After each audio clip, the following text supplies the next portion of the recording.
We are officially live on StreamYard. I'm looking for the live button. There we go. On Instagram. I think I found it. Go live. All right, we all set, man. We all good to go, man. Christopher, how are you, sir? I'm doing well. How are you? Look, All is well. I'm going to tune into your live. Cool. Oh, it's a little bit of delay. I see. Okay, Yeah, it's a little delay to it. got you. Yeah.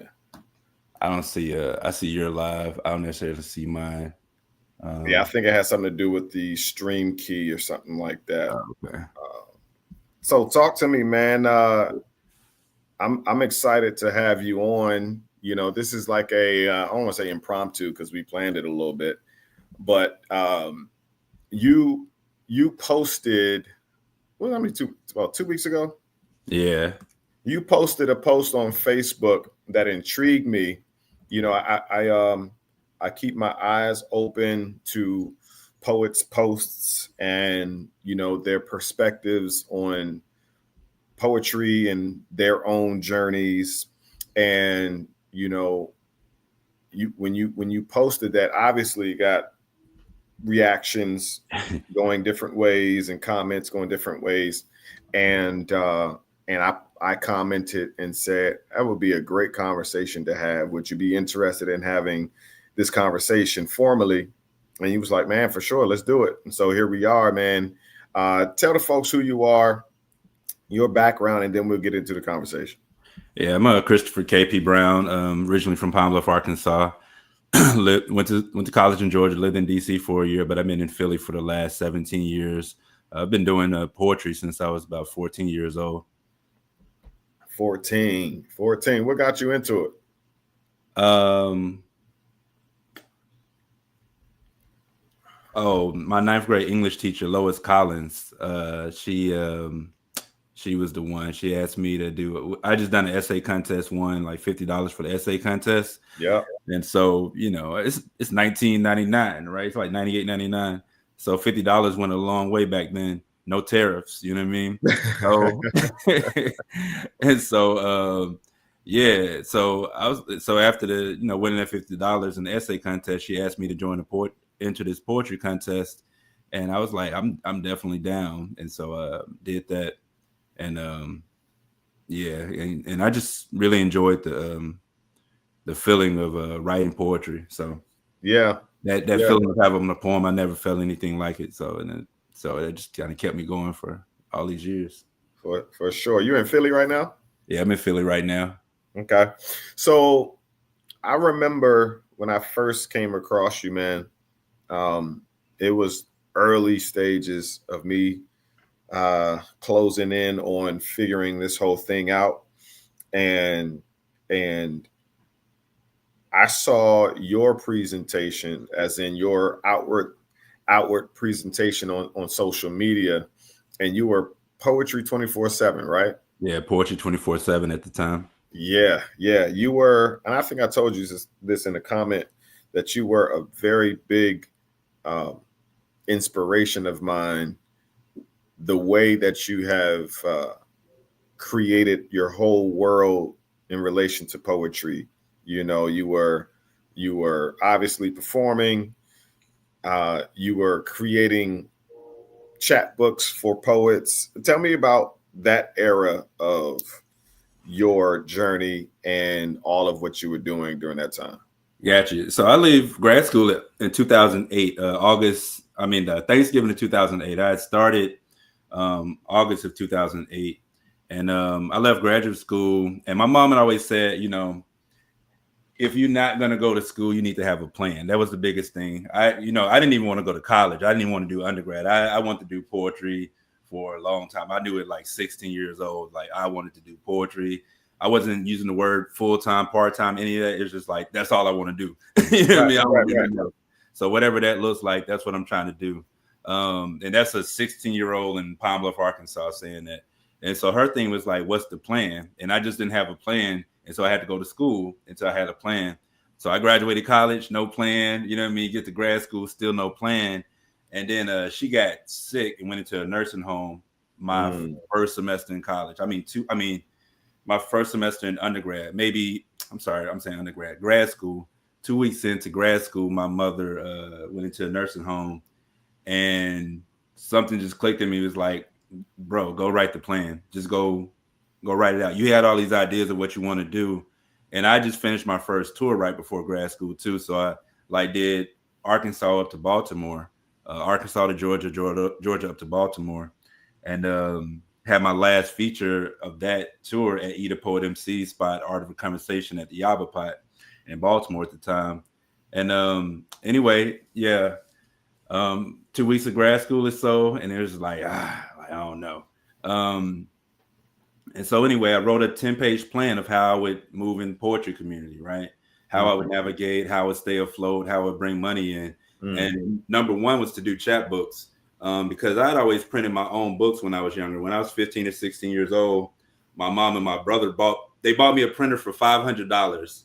$500 is a lot for like a teenager who may or may not continue with this thing. Right. But, they bought me a printer for $500. We already had a computer, so I would just type up my poems, scan my artwork in on the printer because it was a printer scanner copier. Scan the artwork in and print my own books. I would take them to this local Black-owned, I guess a bookshop. They had a binding machine. It was a local place. I think it was called Essence. They sold like Bibles and other books, right? But they had a binding machine at the spot too that was rarely used. And I don't even know how we found them. But we'd go down the street, pay for them to buy my books, and I'll probably get like maybe 10 at a time, sell those for $20. So anyway, fast forward 2008, I'm just using all those skills that I learned as a teenager to print chapbooks, right? It was a basic thing, a basic skill I knew I had. And I'm like, let me just start here. I know I got to build up the skills up, but let me start with what I know. And we end up printing for 400 poets. We end up printing chapbooks for over 400 poets between 2009 and 2017. That's wild. And I know I was one of your clients with Fighting Cancer with Poetry, which is wild because you introduced me to what was possible. We were able to gather all the poetry from my close friend, Justin Islar, who inspired Fighting Cancer with Poetry. And after that chapbook, I don't know if you know, but after that chapbook, we then took all of that poetry and then published a book. Now it's on Amazon. Oh, word. Yeah, okay. For sure. Might have missed that. Yeah, no, that just told me and showed me that, man, this is possible. Like, and that's why it's so important, for these stories to be shared about the many different ways poetry is possible. And I'm excited to have this conversation with you, man. So talk to us about that Facebook post that you posted and why you posted it. Okay. The why is pretty quick. I was talking to some poets I call mentors, advisors, OGs, whatever. And, we were talking. I've been reaching out to hosts for shows, which we'll get into later. Me reaching out, not them reaching out to me. And anyway, we were talking and they were just saying like, we're really not getting any opportunities. Right. And I was like, oh, that's crazy. I was like, y'all should definitely be getting opportunities at this particular time, just because of what your poetry speaks to and the fact that y'all have new poems all the time. Right. And then I was thinking about it and I was like, oh, like, I think people not reaching out because they probably don't even think they have enough money to book y'all. You know what I mean? But they don't really know how much you would even charge. You know what I mean? They haven't asked that. So they don't know if it's a yes or no. They're just assuming a no. And so in talking to them, I felt like some of the, more experienced poets are losing out on opportunities because people think we're going to say no. You know what I mean? When we may need that opportunity. So I'll read the post. All right, go for it. I'll read it. Well-known artists die broke every day. So if you admire a poet who has been doing this for 20 years or more, don't assume they're straight. Becoming well-known for poetry is only half the battle. Staying relevant and getting continued support is the real challenge. We're in a community where people will applaud you for surviving while forgetting to help you survive. If there's a poet you look up to, don't assume they won't feature at your open mic.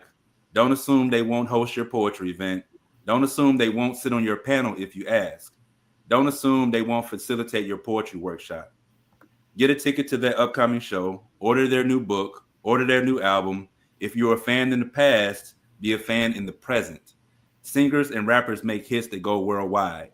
They get royalties that keep them stable for life. It's not the same for poets. You're not listening to our songs on the radio years later. You're not playing our music in the club years later. We don't get royalty checks, and being known doesn't pay bills. So if you admire a poet who has been doing this for 20 years or more, don't assume they're straight. We're in a community where people will applaud you for surviving while forgetting to help you survive. Okay. So that's the post. Got you. What kind of reactions were you getting on that post? The OGs were like, and when I say OGs, I mean, I'm talking about people who doing it 20 years or more. They're just like, thank you. You know what I mean? Thank you. It wasn't really a whole lot from like the younger, and I say younger poets. I'm going to say poets who may have started in the last 5 to 10 years, somewhere in there. But the people who have been doing it longer was like, yes, like this is the truth. Like for real. Like, I mean, 130 shares on Facebook, you know, like that's not normal for me at all. So 130 shares on Facebook. And I just saw that kind of like bloom. And so that was the thing that they were like, yeah, like I'm glad you said this, because yeah, we feel like we got bills to pay, you know, opportunities aren't knocking at our door the way you think they are just because we have a name. Yeah. So that was the general response. Like, thank you for saying this, because it's true. You know, we still need opportunities, no matter how many people know us. That doesn't mean they're showing up with opportunities for us. I'll give you a quick example of this, right? So I dropped the album in March 12th to put out my album. Yeah. And it was like, oh, congratulations. And I'm looking like, that's dope for Facebook. You know what I mean? That's good interaction for my Facebook, but that doesn't mean I just sold the album, right? That doesn't mean you actually are listening to the poetry that I put out. And so I'm like, the congratulations comes when I've said I sold 1,000 copies, right? Yeah. That meant there was a trade for my poetry and that there was income into my household. The likes and the congratulations feel good, but the electric company ain't got nothing to do with feelings. You know what I mean? I can't pay them with feelings. Yeah. And so I also say, like, you know, in 2025, anybody could make an album, right? Yeah. Whether that album is good is another thing. Whether that album sells is another thing. Yeah. Whether that book is good is another thing. Whether that book sells is another thing. Yeah. So just like that being known and people talking about you, it only goes so far. And we need real opportunities. We need people to buy the books, to buy the album, to book us for shows and all of that. That's the only way we truly survive in this game. Yeah. Yeah. So the reason why I think I wanted to have the conversation is because I wanted to ask you, how much responsibility do you think is on the poet to make sure their poetry goes where they want it to go? Oh, yeah. It's on the poet first. You know what I mean? Right. It's on the poet first. It's on us first, right? To, like, you know, put as much energy and work into where our poetry goes, right? I'm not sitting back. I'm never on Facebook, man, y'all not supporting me. That's not the post. You know what I mean? Yeah. The post is like, y'all don't support me. That's not the post. And I get tired of those posts personally. You know what I mean? It's 100. I can name you 200 poets in Philadelphia right now. You know what I mean? At least 25% of them have a product, right? And so it's a lot of people to support. You know what I mean? It's a lot of books to buy. It's a lot of albums. You know what I mean? Mm-hmm. And I'll add to that, like this new project, 84 Ultra, I'm pushing it for 2 years, right? I'm pushing it for 2 complete years. because I know y'all got other poets to support. I know y'all got albums that y'all listening to that aren't poetry whatsoever. I know y'all might think like I'm only like one poem on that joint anyway. You know what I mean? And so I have to like build interest. I have to make you want to listen to the album, right? I don't, I have to make you want to do more than do it like moral support. Like, oh, poetry is a good thing. It's a noble thing. So let me give them $10, right? Yeah. As opposed to like, man, I'm really trying to hear that album and I want to play it on repeat. And so I think we as poets really have to think about marketing, how we're promoting our poetry. Are we making people interested? Even with these t-shirts, right? It's like joint's gold and I got a gold hat with it and it's on the wall. You know what I mean? Like I'm showing you how to use the poster. You know what I mean? Like I'm wearing the shirt. It looks nice. It's vibrant. It's sunshine. You know what I mean? I put up a post today. I put up a post on the Poetry 215 page and it's like I put Rihanna behind it. Shine bright like a diamond, right? That's I'm thinking about the color of the shirt. Like, so thinking about these little things and how people take in what you do, as opposed to I got a shirt, I got a book, I got an album. No, I have a shirt. It says lifelong member of the spoken word community. It helps pay for Poetry 215. You know what I mean? We got extra small up to 5X, right? Mm-hmm. I have a book. It's titled 84 Ultra. It's got 12 poems in it, but it also has articles and artifacts from my career, right? Really like fleshing things out and getting past the like, oh, I'm a poet. I'm doing something noble. You should support that because I'm doing something noble. You know what I mean? Yeah. And I know, like you said it, you see it all the time. I see it all the time. I don't speak on it. I see the rants, and my perspective on it is nobody owes us anything. Nah.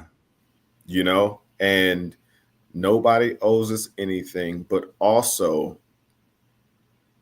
the people in our circle aren't always our target market. Oh, yeah. You see what I'm saying? And we often resent and get mad at people around us for not attending, supporting, purchasing, when we ought to be seeking out the strangers. It's the strangers that really blow up the artists. Yeah. It's 100%. The strangers, bro. Like the fastest you can get to the strangers. and the people who know us and are familiar with us, they're gonna see it. It's like if you're on stage, right, and you're at a rock concert and you're the artist and you got the bottle of water and you want to get everybody wet, you're not going to throw the water in front of you like the people in the front row, right? You're going to throw the water to the back and everybody in the front also gets wet. Right. But I think we often and too often only look at the people in our circle and we're wondering why aren't they supporting even our family. We go that route. My family's not supporting me. They're not your target market. Right. They're not. And let's take a poetry book, right? I see this often too, and it's buy my book. But notice what we're hearing as the consumer or the customer. We're hearing buy my book, but not why you should buy my book or how it's going to add value to me, the consumer. You know what I'm saying? Like what's in the book that's going to add value to me. Right. 100%. Yeah. What's the extra thing? What is it? What am I buying just to support? And for me, I don't want the pity purchase. I don't want the pity purchase either. I'm gonna be annoyed. I want you to want this sweatshirt, not I'm gonna get it just because it's yours. And I appreciate the support, but I want you to be like, yo, that's dope. I need that.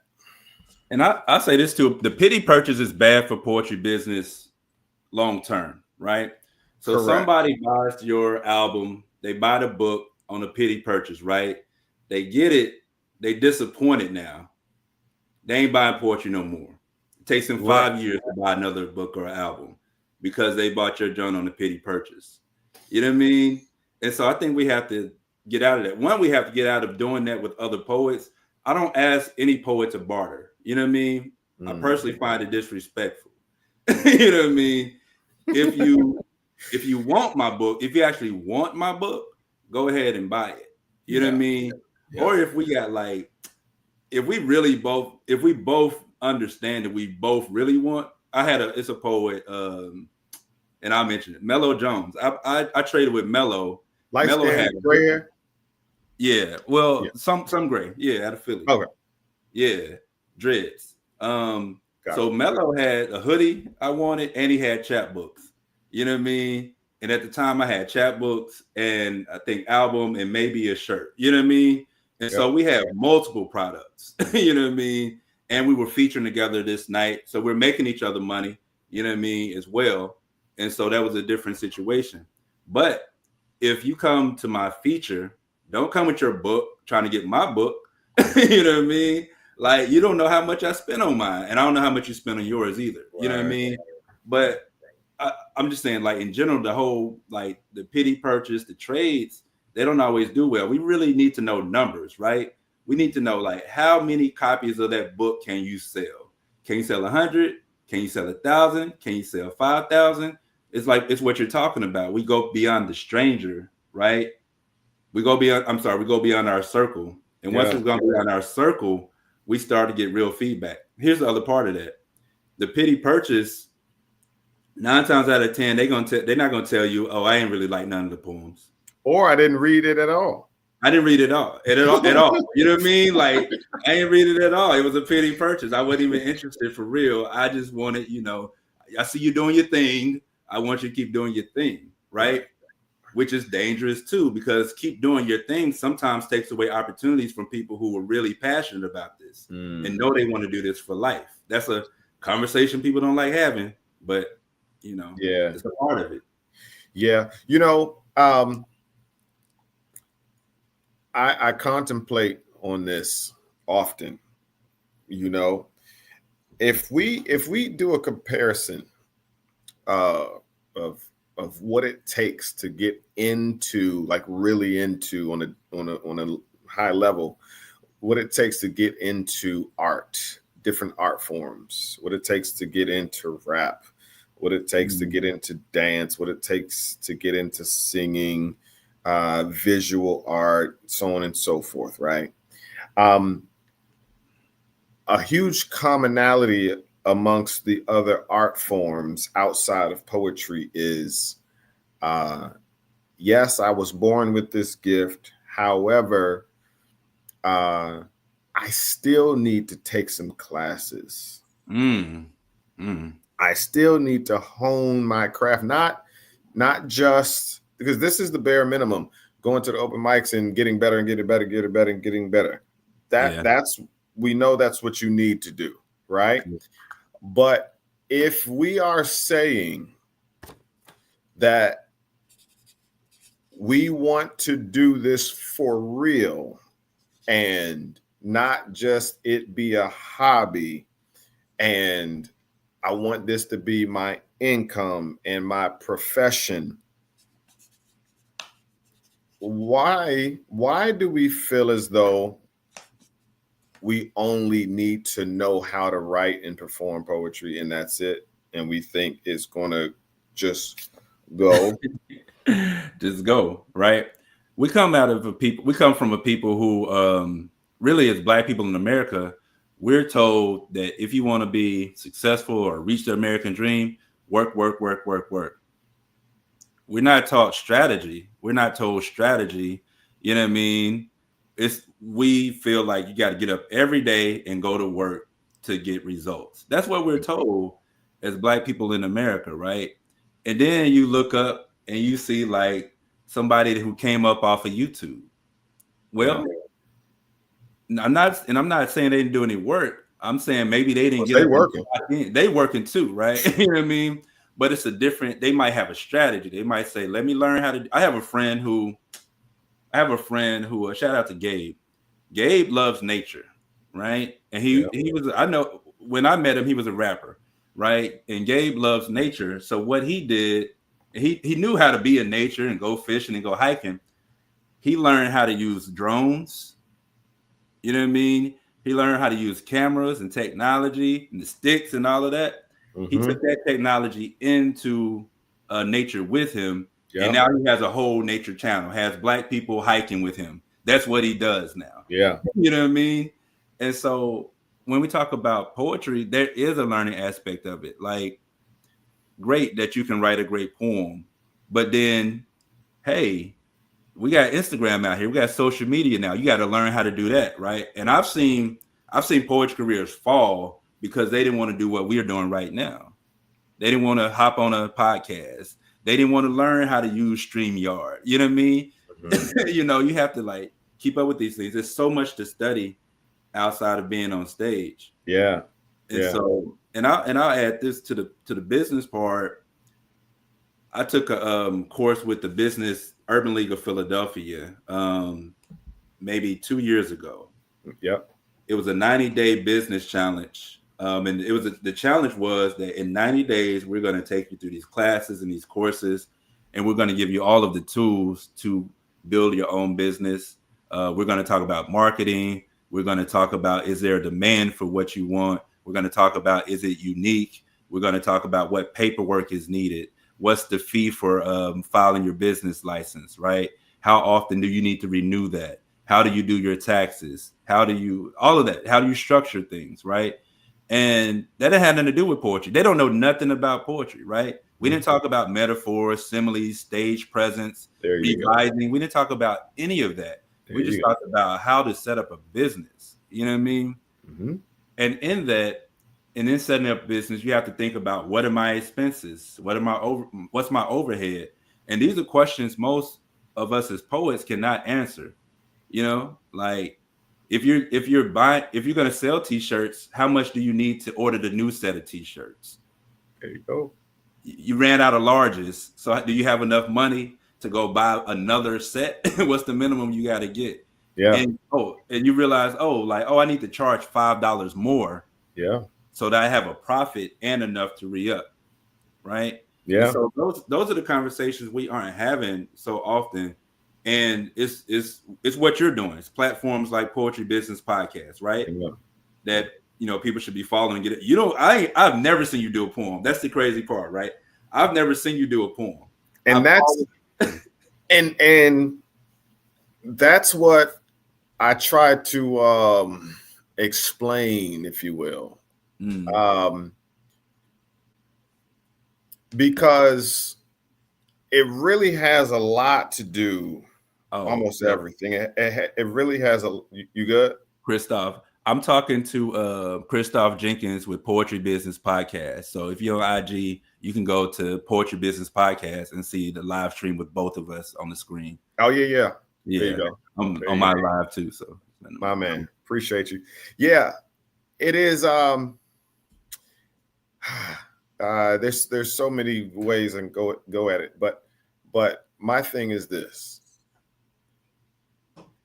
The reason why that for centuries, since the beginning of time, that they've said there's no money in poetry, it's because we've neglected the business aspect of poetry.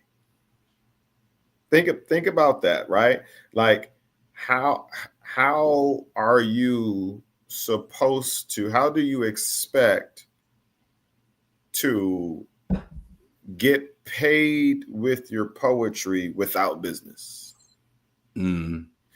How do you expect to sell a poetry book without business? Yeah. You see what I'm saying? How are you supposed to perform and there be a financial exchange with that? So that's where we've been missing it. And one main part is that we've only thought that there was the poetry community. Mm-hmm. And if you think about the word community, it is for people to commune, quite simply.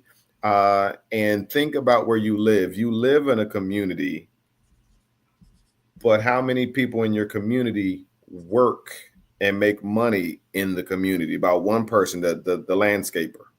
Exactly. Cutting your grass, right? You leave the community and go into an industry and be a plumber and be an IT professional, and right. And so we've only been digging and looking around the poetry community, and we have not thought about the poetry industry.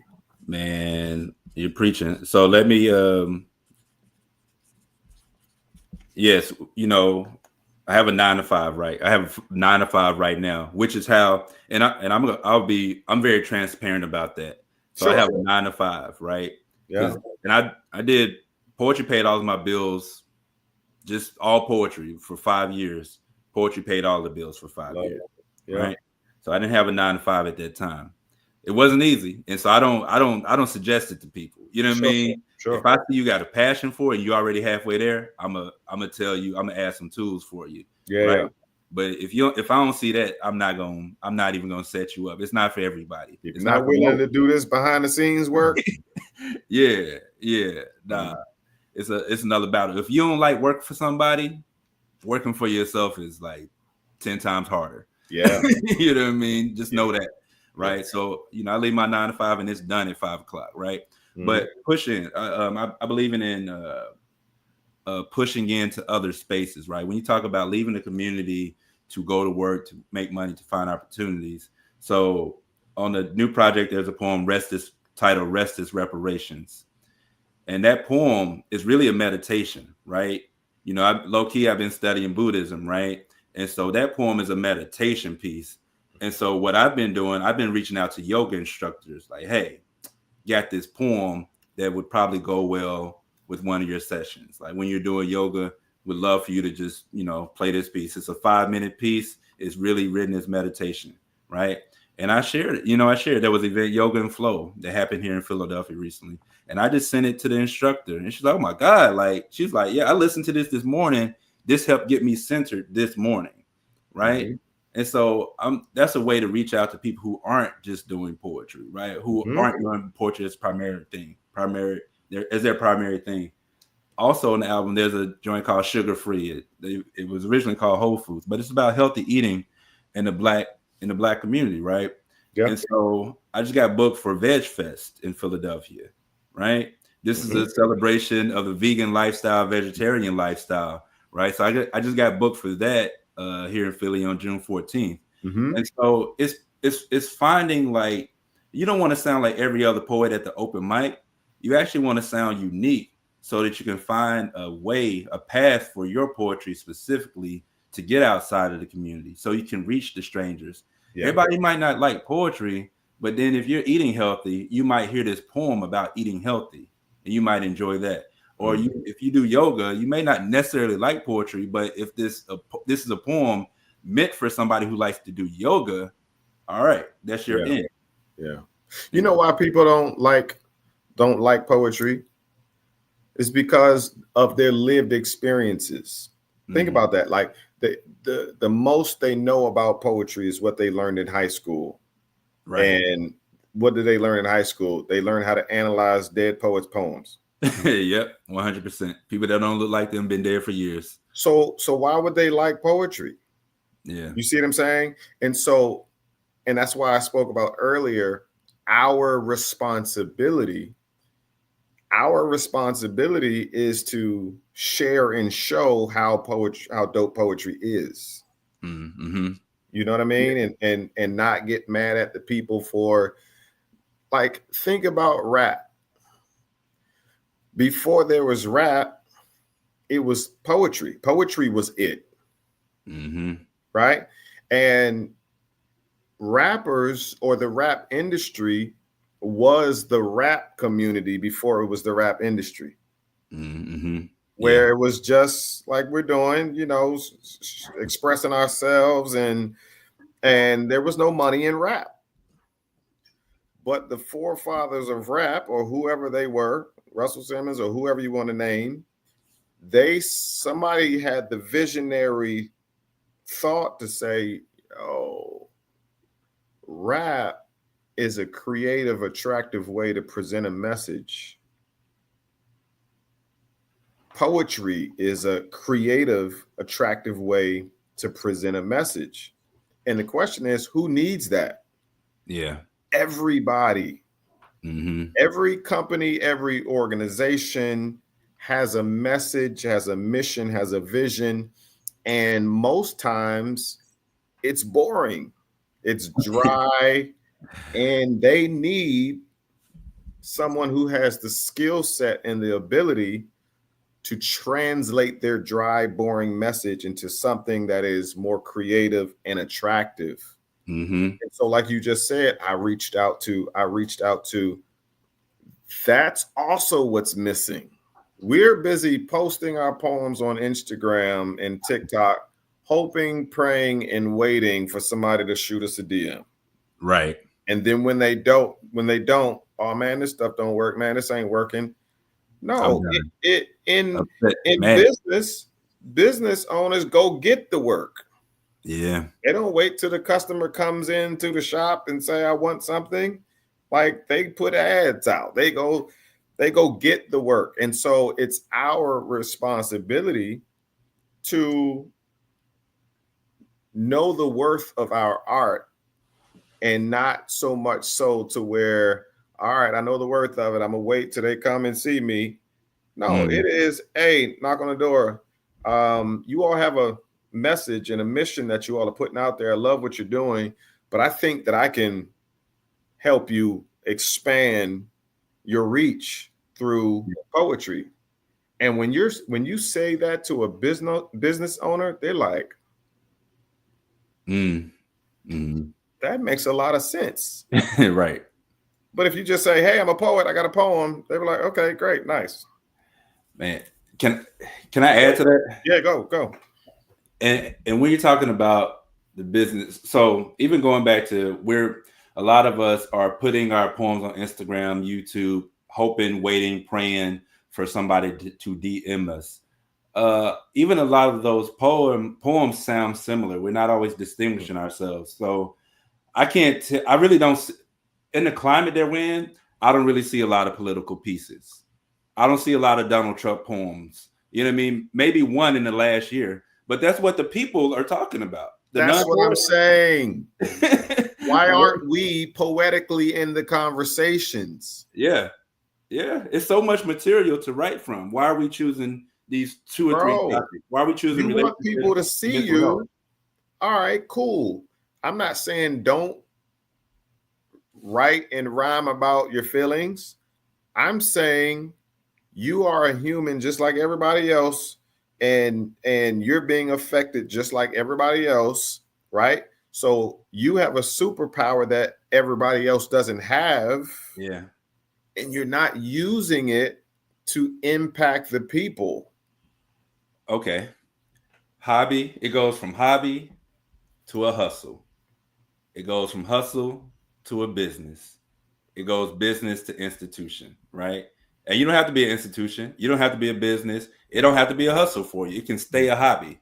But you have to choose what you want from poetry. You want a hobby, a hustle, a business, or institution. What do you want, right? So don't come with hobby energy, mad that you can't have the hustle or the company, the business. You know what I mean? Don't come with hustle energy, mad you don't have the business. Don't come with business energy, mad you don't have the institution. And I say that because it's like mental health. Yes, somebody needs to speak about mental health. Do we need 30 poets in a row to speak about mental health? No, we don't. 5 will do. 10 will do. 15 will do. 15 is half, right? And so can somebody write the Kwanzaa poem? Can somebody write the Mother's Day poem? The Father's Day poem?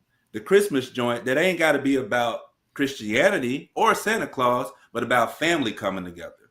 right? I enjoy being with my family for the holidays. Everybody mad at their family? Nobody love their family? Nobody likes being around their family? Come on. You know what I mean? So where the Juneteenth poems, right? Where the Malcolm X Day poems? These are all the things that if you go to your average open mic, you're not hearing these poems. But it's a whole community out, it's a whole space for those out there if you want a career in poetry. If you want a career in poetry, these are the things, I'm saying think about. I'm glad you're saying what you're saying. You're giving great segues, like the word career, right? And when you're thinking about a career in poetry or anything, the question is, where do I get my money? Right? Like but that's the question.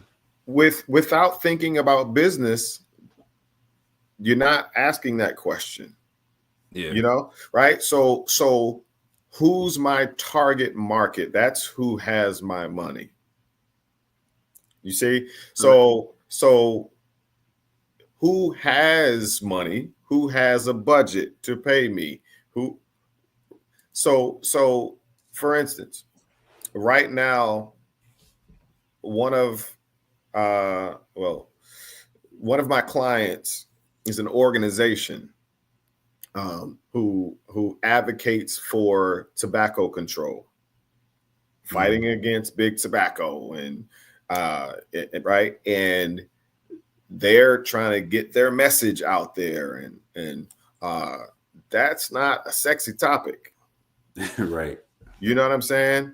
That doesn't really pull people in and connect them. And but when it's presented creatively and attractively through poetry, the people are listening. So yeah, our first major client was a tobacco control organization, and they said, "Hey, can you create a poetry contest where the poets specifically write and perform concerning tobacco control? We'll give you the information to share with them for their inspiration. They take that information, do the research, and the winnings will be 750, 500, and 250." Word. Right? Oh, I remember this. I remember when you were posting this. Exactly. This was 2022, 2023, something like that. And when they asked, I said, hold on. That's just like when I was doing Fighting Cancer with poetry. What's the difference? Right. And I was doing that on my dime, and right. And so I said, and they said, "So how much would you charge to put on that event?" I said, So what I need to do is, so I don't shoot myself in the foot by saying a low amount, right? How much would they pay an event planner if they went and got an event planner, did the research? It is, we doing live? Okay. It's a substantial word. Yeah. It's in the thousands. Word. I'll say that. Just think about that, because the poet is so versatile because they're poets. Because you're a poet, you are a creative thinker. You have to be a creative thinker to puzzle piece these words the way you do. Yeah. So that also means you're a creative strategist, right? Because you've been in the poetry community, that also means that you know how to put on a poetry event. Yep. And even if you've never put on one, you know how to call Christopher. You know how to call whoever in your network of poets, right? And what was so awesome was this. I didn't have the time to plan that event. So guess what I did? I was able to pay a poet to plan it. A nice amount of money. I don't yell out numbers. Yeah. A nice amount of money, and allow her to double dip to where she was also the hostess, the host, right? So she got paid to plan the event and to host. So she get paid double time. Where? Right? So I say this to say, because you're a poet, you're an event planner. Yeah. But more than an event planner, because you're a creative poetry event planner. Because event planners can't put on a poetry event like you can. So you're more valuable than a regular event planner. Yep. Because you know how to read a room, you know how to read a room, you know how poetry flows, and you have the network of poets that the regular event planner does not have. Social capital. Social proof, social capital, right? So I'm saying to poets, listen,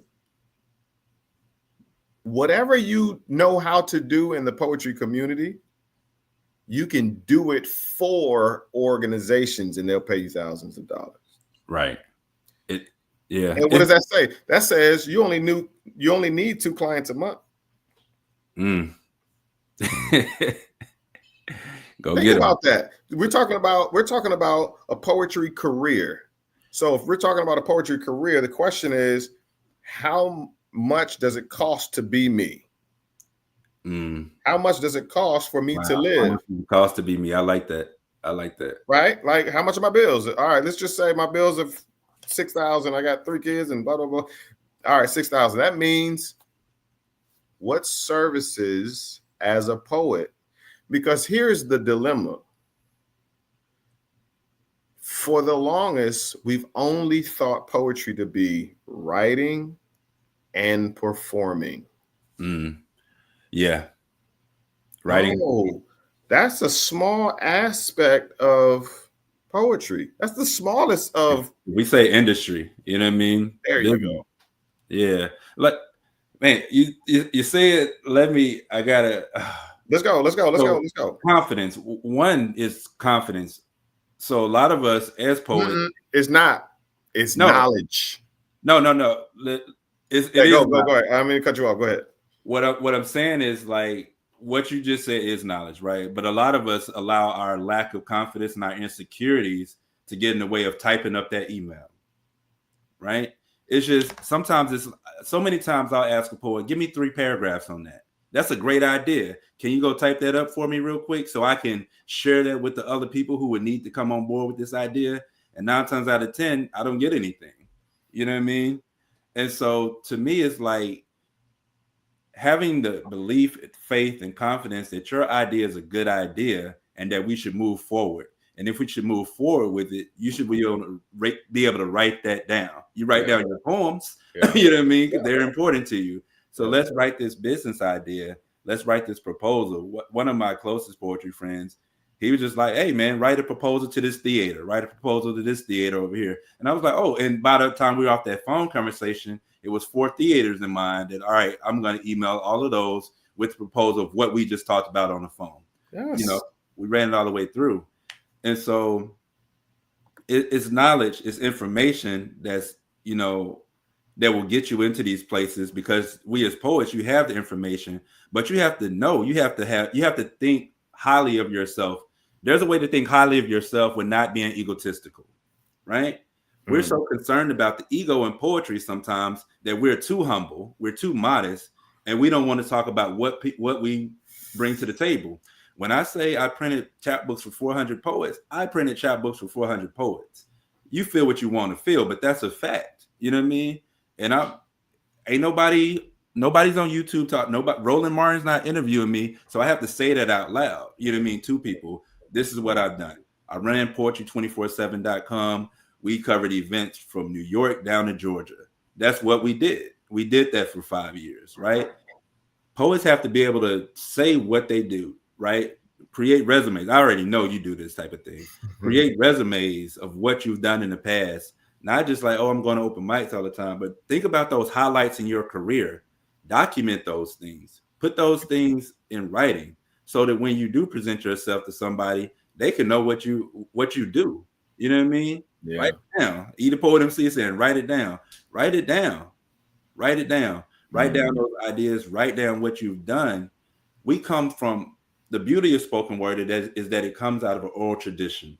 Mm-hmm. I love that part. When we get into business, things got to be written down. Things got to be documented. You know what I mean? If you want a career, if you want a business, like that's just what we got to get into at some point, right? Yeah. And can I say a thing before I forget about it? Go ahead. We always talk about is there money in poetry? But the truth is, it doesn't matter if it's money in poetry if you're bad with money. If you don't know how to budget, it doesn't matter if you make $1 million because you're gonna waste it. You know what I mean? So let's take a poetry feature. Let's go to the basic level. You do a poetry feature. Let's say you get paid $100. You excited, you emotional because you just had a good show. Your friends are there. Let's go out and eat. You only got paid $100. How much does that meal cost? You gonna spend $40 on that meal? Okay, all right, that's $40. Did you do Uber? How'd you get here? You drove? You need some gas? You know what I mean? And when you get down to it, you go home with $15, $20. You didn't put the $100 in the bank when you made money off of poetry. You went and spent it.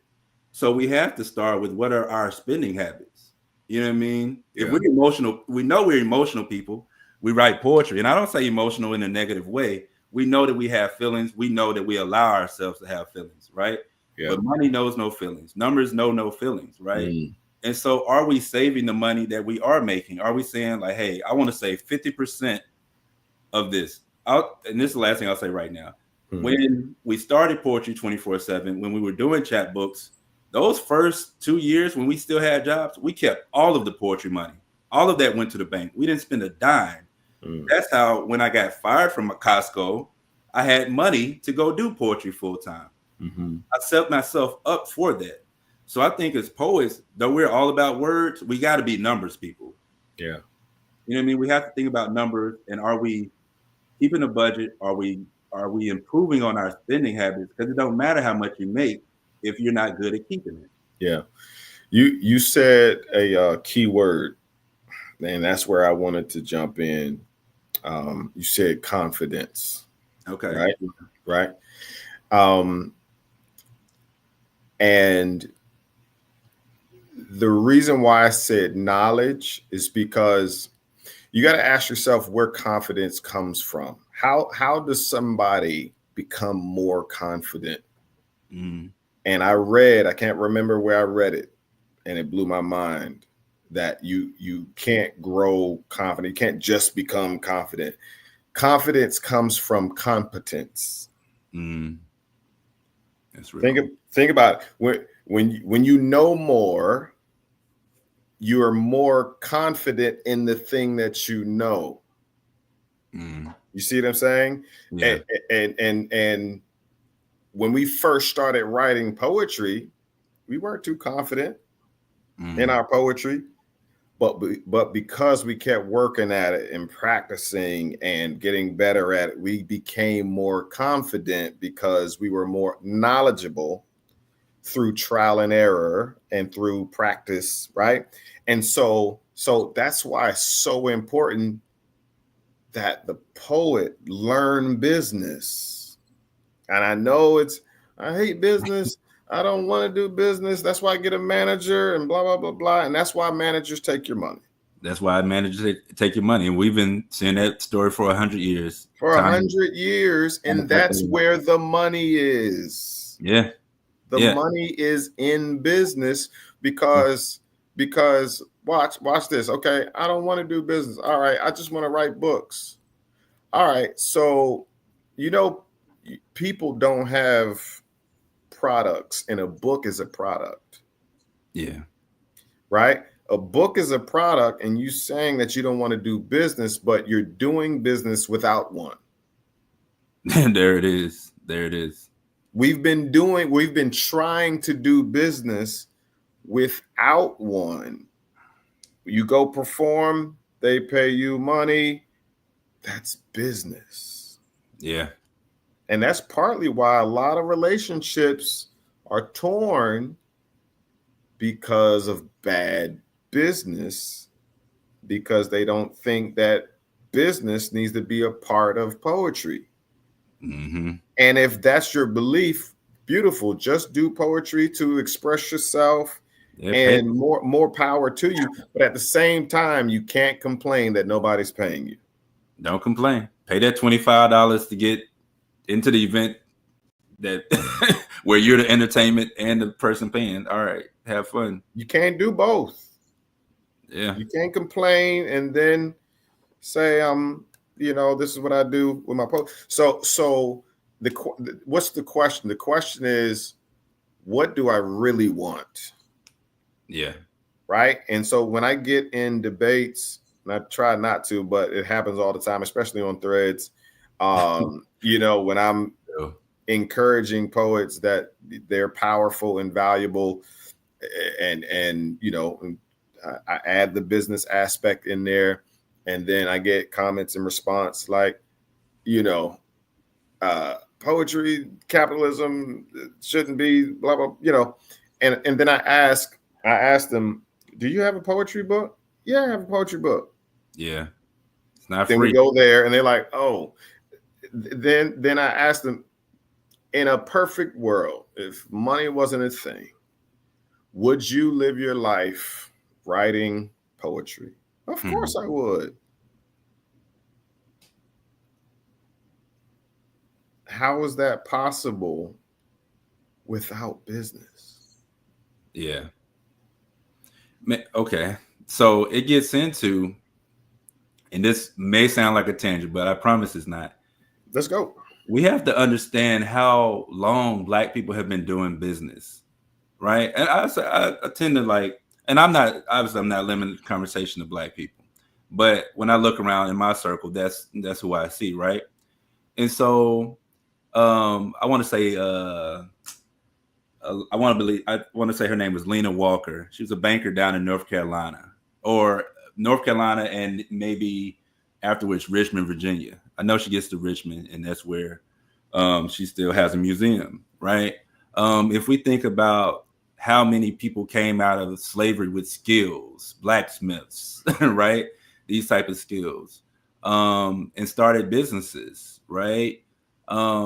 So there's never been a time in America where Black people, when we had the ability, there was never been a time where we weren't starting our own businesses, running our own businesses.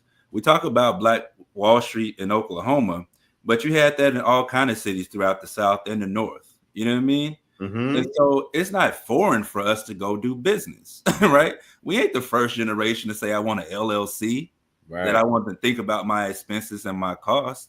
You know what I mean? So I think we have to get to what you're saying, right? We have to be quicker to embrace, on a certain level, I want to run a business. And let's separate it, right? Everybody doesn't have to be Master P. Not at all. Everybody doesn't have to be a mogul. We're just saying that the money is straight for you. You know what I mean? It's organized. You have a goal in mind. It works for you, right? In doing my genealogy company, I had friends, they were like, oh, I see you with a staff of 20 people. And I was like, no, I love doing genealogy myself, hands-on. So I'm going to set it up to where I have 3 clients per year, and I'm going to spend 6 months to a year with each client. I love doing that, but I want to make sure the money is straight. I want to make sure I'm not taking an L doing 6 months of research, right? So I set that price based on those things that I want. I said it to say, you don't have to have a big staff. How it grows, that you can determine that. You know what I mean? You can put limits on how much energy and time you want to put into it. Same thing. You don't have to be full-time poet to have a poetry business. Yeah. Right. But I do think we have to embrace the idea of running businesses and know that that's part of our DNA. That's part of our history. If you look in your family tree, you'll find entrepreneurs. Yeah. All of us have entrepreneurs in our family tree. And so we're just carrying on tradition. We're not starting anything new when we do that paperwork for $125 to get that business license. Right. You know what I mean? Right. Yeah. And what's wild is it is when it comes to this poetry and business thing, it is so beyond Black folks. Yeah. It is so interesting to see business owners who write poetry and have not figured out that they can connect the two. Like they know business. They know business and they love poetry. Right. And they're like, wait, you mean to tell me I can do what I do in business, in poetry? I'm like, think about, and see, we've limited the definition of poetry to be what we know it to be. Yeah. But when redefined as a creative, attractive way to present a message, it opens the floodgates to the possibilities because it's creative messaging. Oh, that's why rap is in commercials and television shows and movies. Yeah. Because it's a creative, attractive way to present a message. Poetry is a different language. Think about it. Like you're able to translate somebody's IT language into poetry. Yeah. Right. That we are fluent in, but the layperson isn't. Right. They can't write it. They can't speak it. You have that ability to go to do something, and 3 minutes later, that's exactly what I feel. Right. And they've had those feelings for 20 years, but can't put that into words the way you can. You know what I mean? Same way, I hate to say his name, but the same way R. Kelly can read a paragraph and make it a song. Yeah. The poet can do the same thing. That same boring paragraph that no one wants to read will soak up an amazing spoken word poem that was inspired by that paragraph. The deep part to that is, yes, have that ability, and we have to be careful not to spend so much time comparing ourselves to other poets. There you go, right there. It's just in the way, right? You gotta stop doing that, bro. It's plenty of poets that write better poetry than me if you really want to get into it.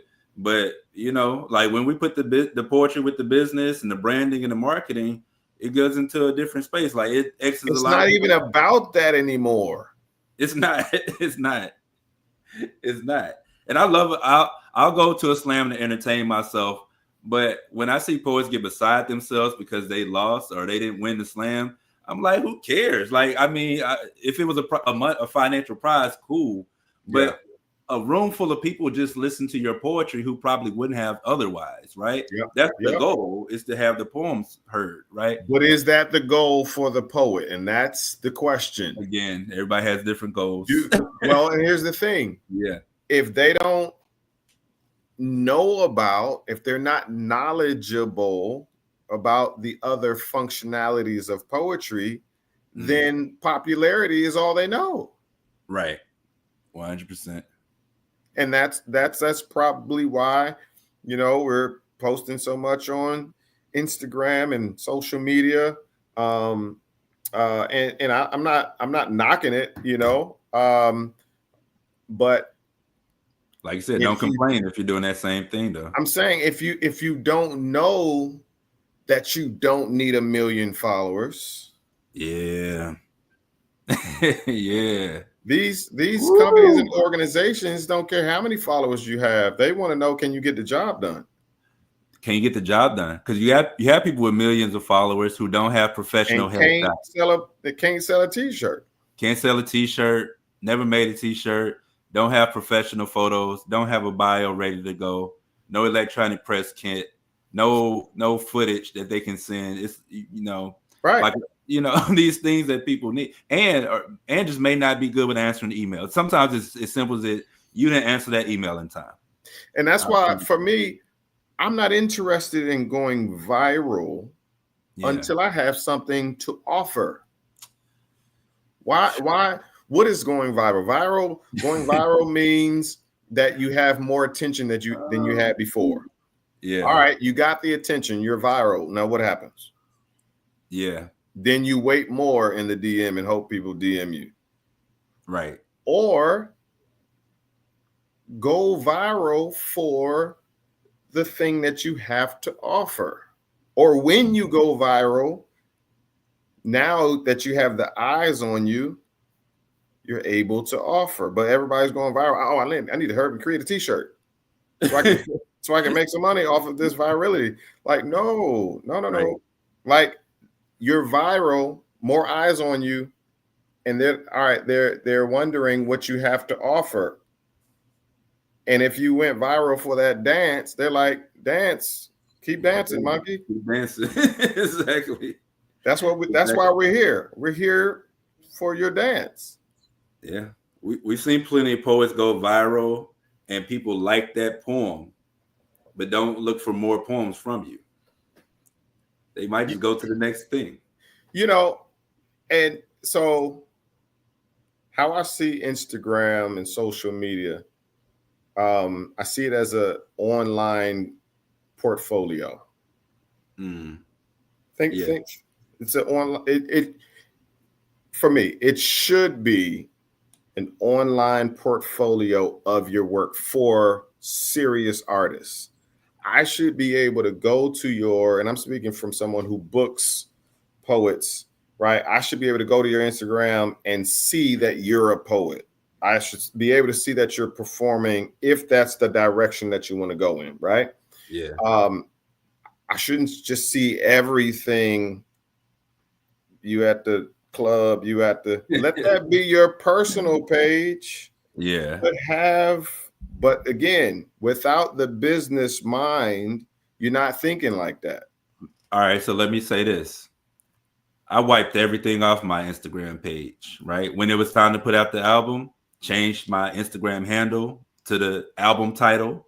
That's why it's KP84 Ultra as my IG. Wiped out all those personal stuff. You're not going to see my nephew on there. You know what I mean? You're not going to see me and my lady on there, but I also have a poem about me and my lady. You know what I mean? That's a part of my actual, I wouldn't say that's, so part of my brand is my life, right? It's parts of my life.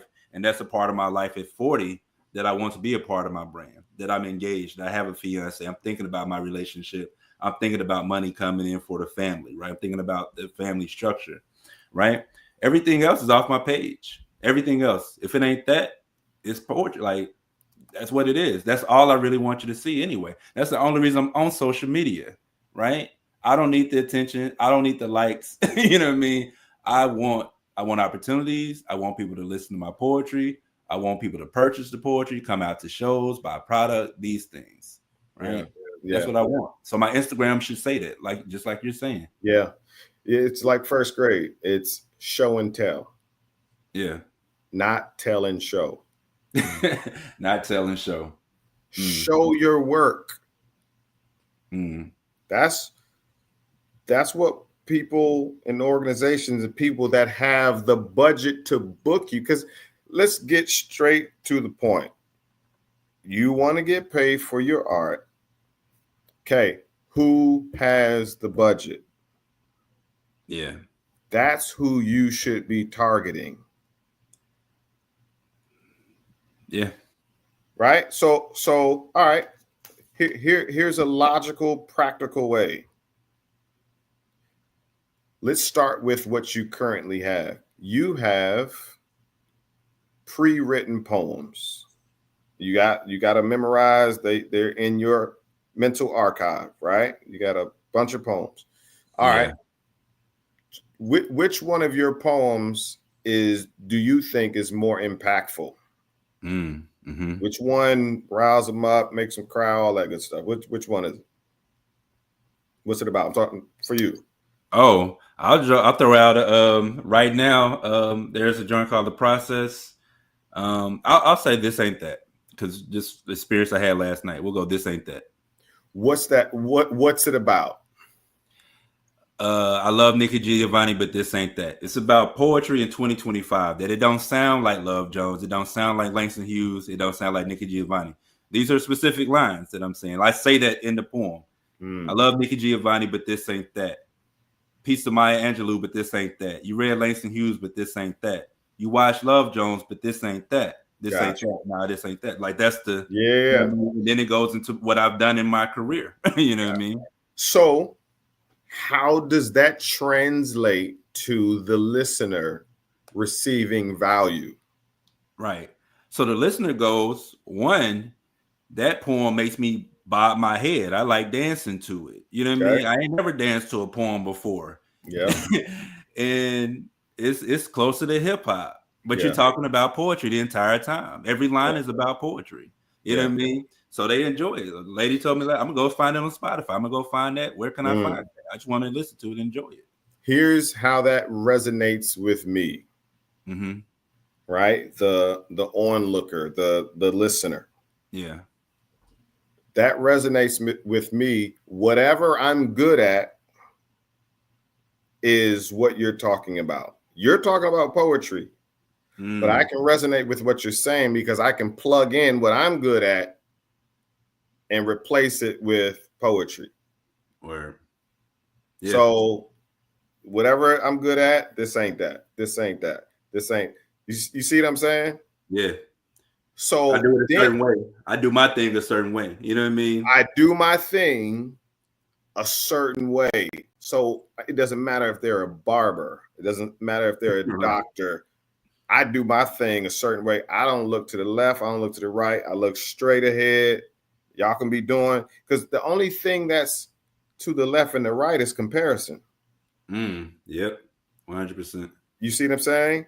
Right. So it doesn't behoove me to look to the left, and it slows me. If you think about a runner, if they're looking back and see where the other person is, it slows you down.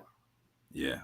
Right. So I say this to say, when you think about your poems and you're saying that you want to get paid for them, how does it resonate with people, and who does it resonate with? Yeah.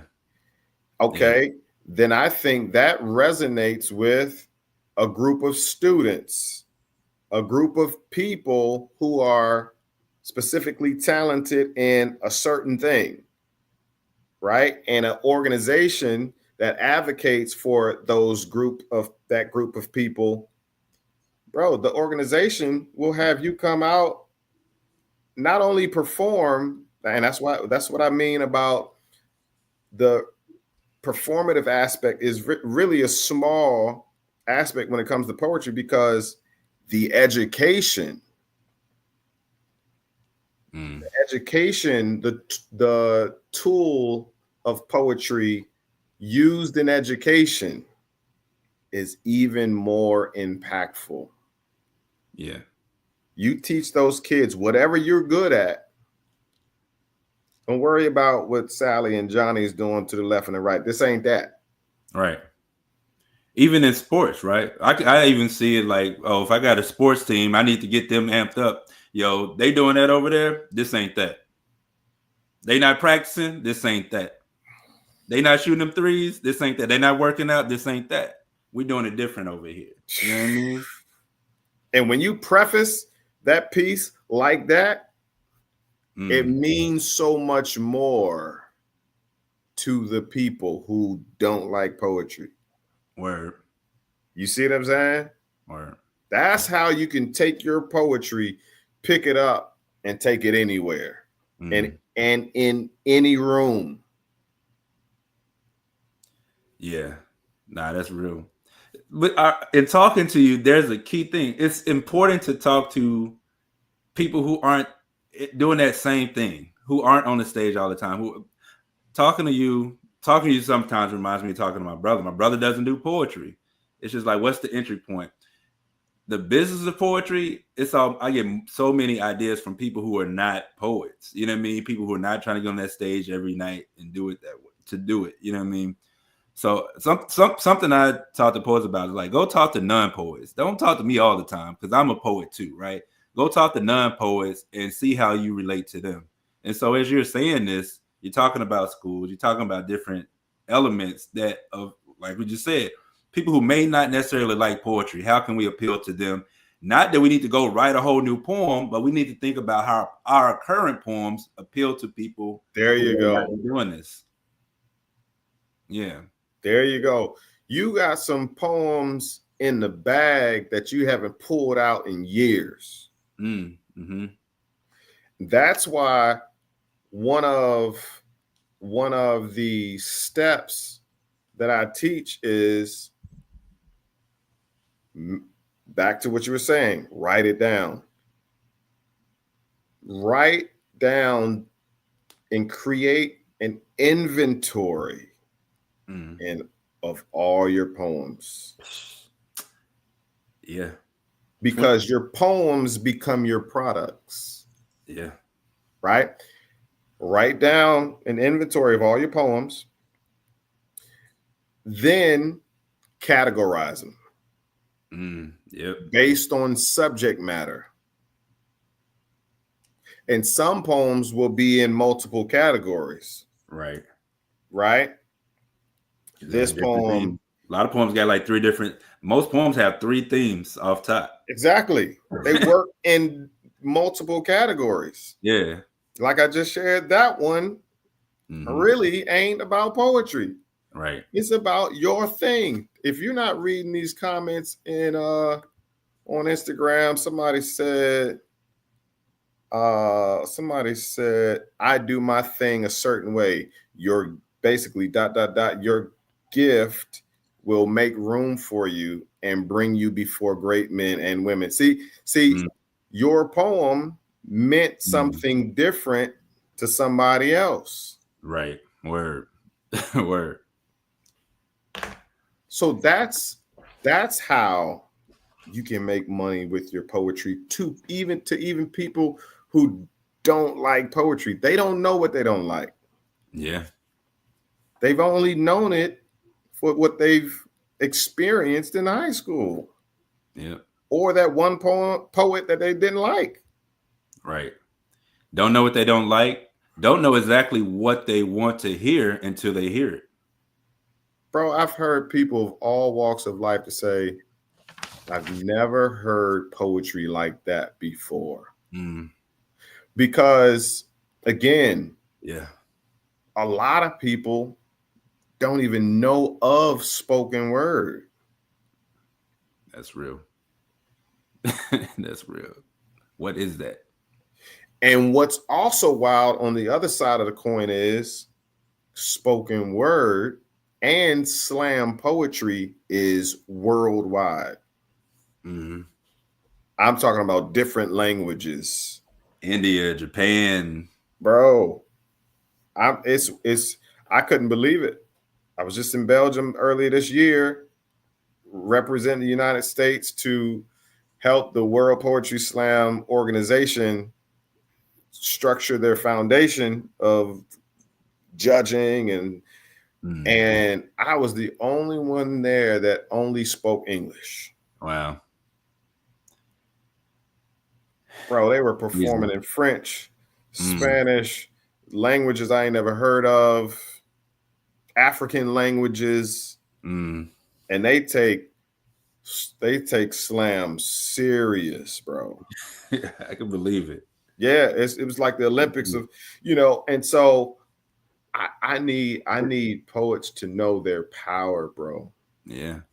It's popular, man. It's really popular, like worldwide. Even just I had so I did VIP Voices in Power in Philadelphia, right? Yeah. And a couple of those poems got posted. And I'm the type, hey, if you comment on my poem, hey, what's up? What's going on? That's me in the video up there. What's going on? How are you? Exactly. Yeah. And so at that time, I was like, I got more poems, right? Here's a link to this video on YouTube. Here's a link to my YouTube channel. There you go. Here's a link to my Bandcamp, right? And I did that for everybody who commented, right? Yeah, as you should. And so a couple of them, one was from India, one from Japan. So the guy from Japan, he goes, I do poetry as well. We do it with a band. And he sent me YouTube videos of his band doing poetry, right? I don't understand the language, But I see those multiple. I see the keyboard and the Mm-hmm. drummer. You know what I mean? And then there's like the lead poet, like it's, as opposed to the lead singer. There's the lead poet out there who just does the poetry, and I'm like, oh my god, yeah, that's a whole different model that we're not thinking about here. You know what I mean? There's so many ways, bro. Yeah. And when I think about that, you have like Ursula Rucker who performs with a band, but you don't see that very often in America. You don't see Yolanda Wisher as well. When I talk about Philly actually has a history of putting poetry with music, and so I definitely feel at home in this city because this is the city where we have the Roots, right? And Jill Scott used to work with the Roots and all of that. So the music and poetry community in Philadelphia actually have been connected for a while. But to see those guys out of Japan, see that full band, to have the guy from India say, oh, here are all the events that we're doing. And I'm like, oh, and I'm following pages in India of events that's going on there, Yeah. So, whole world. And what is this? 120. Let's go another 10 minutes. All right, bet. All right. Yeah. Here's the issue or dilemma. Because the poet, and I'm generalizing, has not prioritized business. That also means they have not packaged themselves well. Mm. And I'm speaking from the perspective of an organization that books poets, right? Yeah. I know amazing poets, and I want to book them, but I can't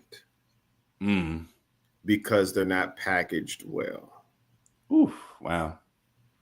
I wish I could because they're dope. But because they aren't packaged well, what does packaged well look like? We already spoke about the Instagram, right? Because why am I saying this? When I'm working with organizations who want 5, 7, 10 poets, 10 amazing poets, and I'm boasting on poetry and spoken word and poets saying, man, I work with the best poets in the world. Okay, all right, cool. All right. Send us their packages. What does the package look like? Send us their website. Send us their bio. Send us their press kit. Send us their professional photo, not the cell phone photo. The selfie. Bro. The blurry selfie. The magic the flyer designers got to do with these cell phone pictures. But you hear what I'm saying? Been there. The list goes on with this package, because what's the benefit to the organization of booking Pookie the poet? How does that benefit? Not that, and that's why I keep saying the performance is just a small aspect of the deal. Right, because that package also means like the poet who has the website, the EPK, the photos, all of that ready to go, it's also more likely to be the poet who's going to be on time. Right? And ain't gonna flub and flap on stage and say, oops. It means this poet invests in him or herself. They take this serious. Exactly. And if I'm the organization and I'm going to pay that, I need some guarantees. Not, he might do well this time. He might not. He might remember it. He might not. You know what I'm saying? Coming in, doing a poem they just wrote that day. You know what I mean? Bro, I had to give an organization their money back. Wow. Because in our world, go poet. You can remember it. Go ahead, clap it up, everybody, until he catches it. When you got it. You got it. Yeah, you got it. No, when somebody's paying you a bag, nobody want to hear that. They don't want to hear it. They don't want to hear it. And like, you go to a concert. Come on. I don't want to see Jay-Z reading from the phone personally. You know what I mean? Bro. Like, so this is, we started with how much responsibility does the poet have in the conversation of why don't people treat poets like they treat other art forms? And I'll add to that, like in other art forms. So if Andre 3000 comes out with a new song, I don't even have to use Andre. I'll just say singers, rappers, that hit song, they got to be prepared to do it over and over and over again, the same way you hear it, right? Same lyrics every time. We not sitting here like, oh, I got to hear a new song though. We want to hear the songs we love, right? So the same thing is good in poetry as well. Mm-hmm. There's no such thing as an old poem. You know what I mean? Timeless. It's timeless, right? I'm doing poems from 2007. I still make money off poems from 2007, and I can do it now. It's memorized. It's ready to roll. I'm not stumbling through it. I'm going to practice it one time outside. We're going to come inside and do that poem. You know what I mean? It's simple as that.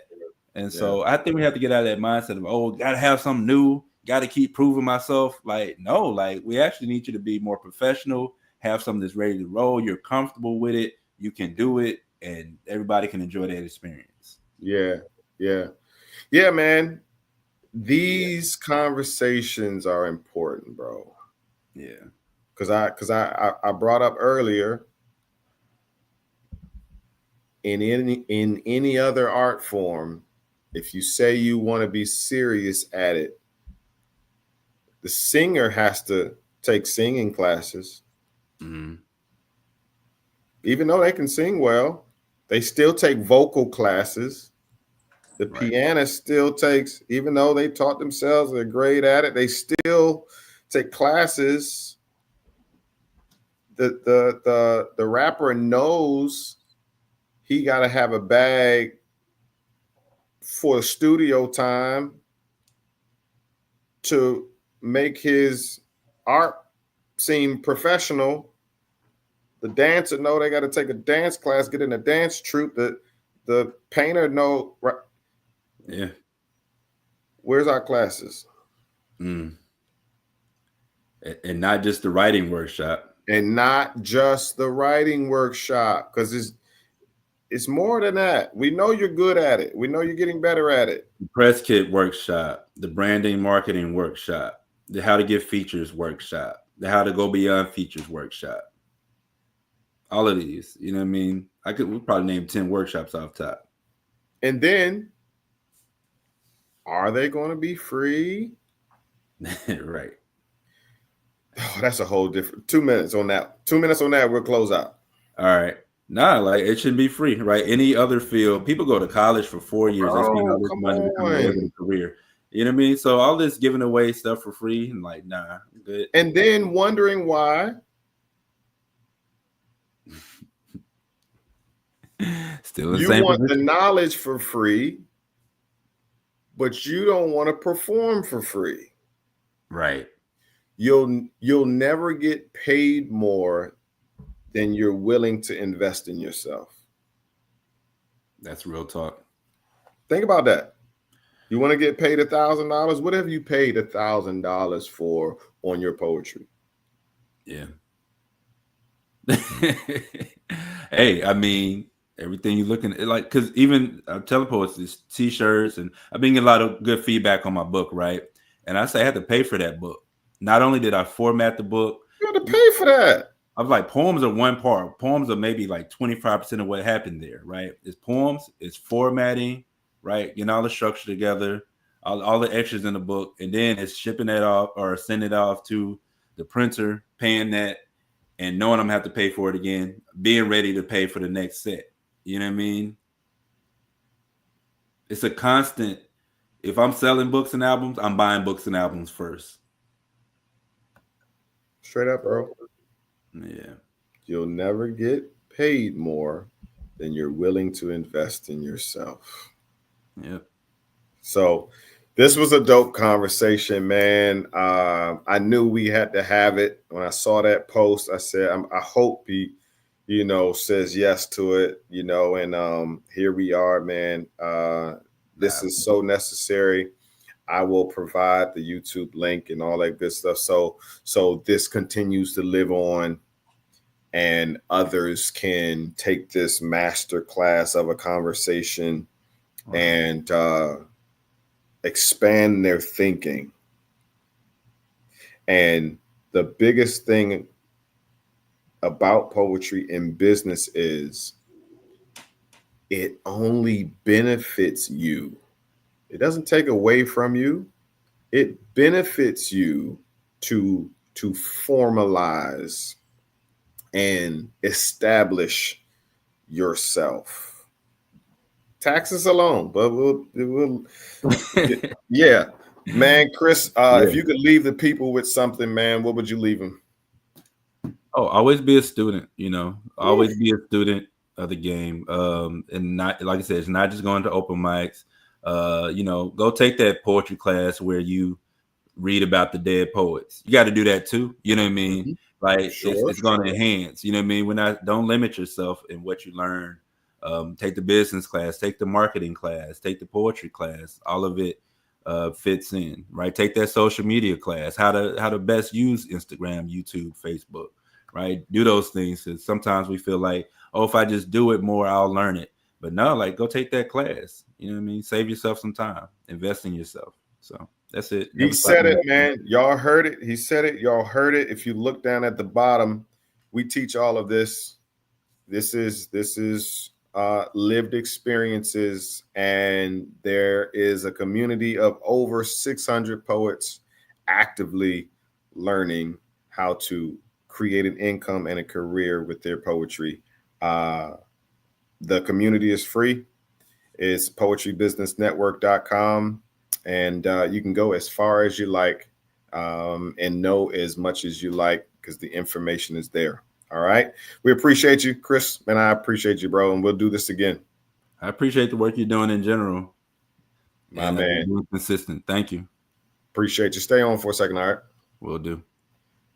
All right. And